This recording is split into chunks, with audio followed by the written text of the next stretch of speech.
Still single stories, Joy's opportunity. Joy stared at her parents' wedding picture in her parents' living room.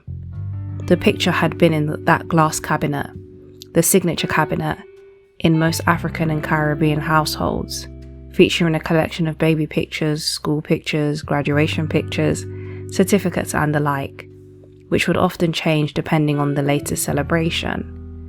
One picture would come down and another make an appearance, but there was one picture that always remained. It was unmoved, unchanged, just like her parents' love. They'd been together for 30 years. They had met at university and married shortly after graduating. Like most 18-year-olds, Joy believed that she would meet her husband at university. This was almost the case for her. She'd met Alex at the Christian Union in her first couple of weeks. They dated until they broke up towards the end of her third year. Inasmuch as it was difficult for Joy to let go of him, she knew what she wanted and what she didn't want, even if that meant she would be single. Alex was such a force for God and took his relationship with God seriously, which she'd admired a lot about him. But he was also very headstrong and stubborn, and once he made his mind up about something, would not be swayed. Alex's parents divorced when he was 16. He opened up to her late one night in the library. The pain Alex had experienced watching his mum and dad argue all the time, and when they didn't argue, they'd go for months without speaking to one another. Even when his parents were in the same room as one another, he could never relax, because one comment would lead to hours and hours of arguing, based on 20 years of unforgiven offences. When his parents divorced, inasmuch as divorce was not something to celebrate, nor did it erase the past or the present of two people harbouring bitterness and unforgiveness, he felt relieved. He would no longer be shocked out of sleep to hear arguing or listen to one parent slander the other. Alex's experience of his parents' marriage made him question marriage. He knew that despite his parents' volatile marriage, both his parents had tried to fix it, but their human hands couldn't. He really did want to be with Joy long term, and did see a future with her, but fear ruled over him. The whole idea of meeting your spouse at university was quite silly, Joy thought. She'd often find herself challenging some of the preconceived expectations that somehow have manifested itself into the minds of singles. Life was so full of expectations that no one knew where the origin came from, and when they weren't met, disappointments rooted deep within the depths of our hearts. She was sure that God would say, "But I didn't say that. I never promised that."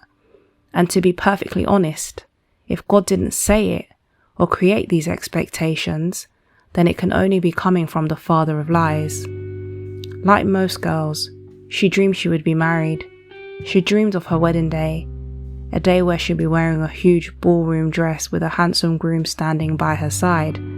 But as time went on, and life went on, usually down a road of unmet dreams and expectations, coupled with milestones that society doesn't really care about, like graduating from university, getting your first proper job, and buying a house, all that stuff is meaningless in comparison to having a family and kids. Joy was single at the age of 40, the age where everybody says you dare not be single. The thought of her having that dream wedding became more and more out of reach. The more her desire reached towards it, the more it escaped. Her singleness often confused her. She never understood how someone like her, who was saved, smart and attractive, could be single at her age. Her biological clock had turned into an alarm. She didn't want to be a mother, but what could she do? She couldn't lasso a man from the sky and force him to marry and impregnate her. Joy was the oldest of 3 children.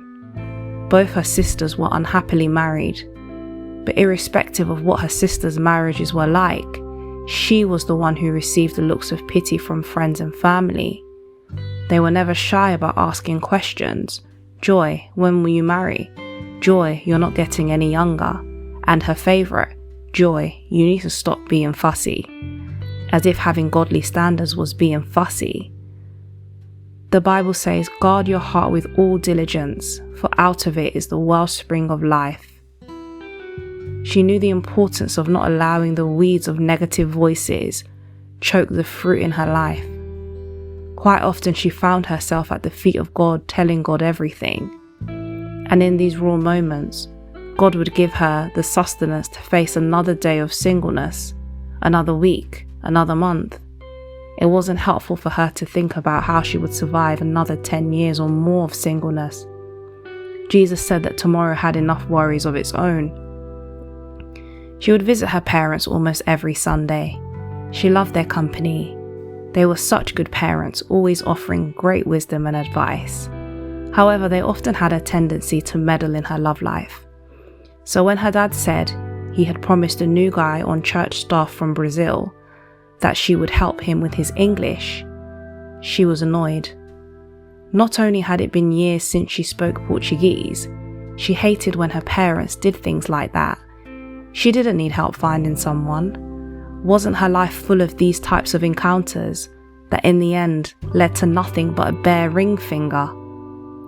What would make this scenario different? It would be better to avoid the disappointment of hoping by not stepping forward in the first place.